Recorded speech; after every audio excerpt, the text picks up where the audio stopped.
Dimy taona izao no niarako taminao,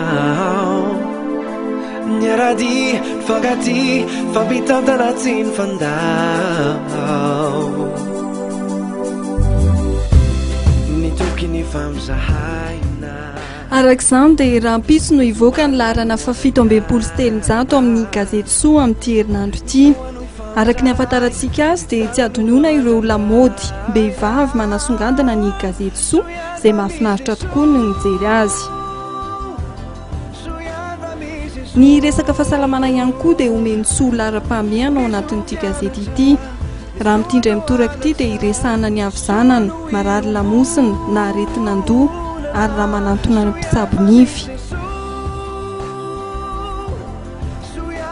Fantatrao ve ny afana entin'ny toaka sotroinao?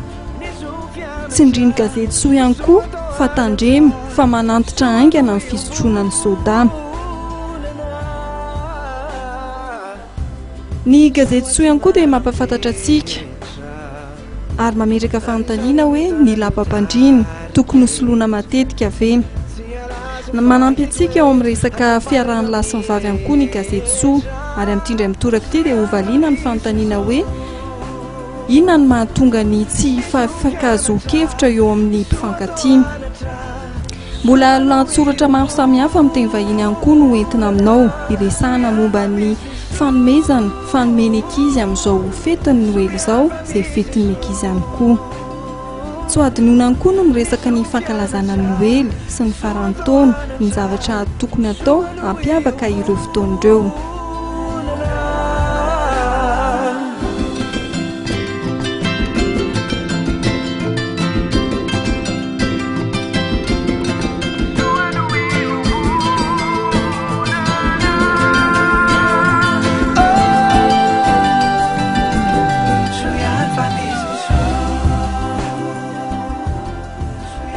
Aza donona ary ny maka ny anjara gazetinao Soa dia ny Rahampitso Alarobia, gazety laharana fa 720.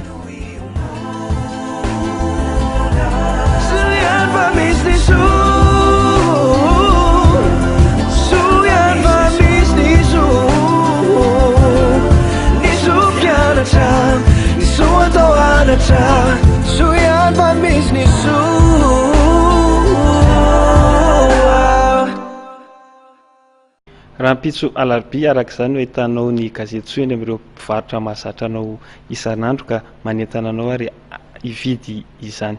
Izay kosa tompo-kilasy tovovavy masaka hazona tolotra ho anao tamin'ity hariva ity. Ankasitrahana feno anao mbola naharitra nijery sy nianao hatramin'ny farany vaovao antsika. Asiana hatrany kosa nefa tsy saraka amin'ny fahitalavitra AMATV miaraka amin'ireo fandaharana marobe izay efa natokany teknisianina ho antsika rehetra. Metraky ny veloma mandrapitafa ary tompo-kilasy tompoko vavy.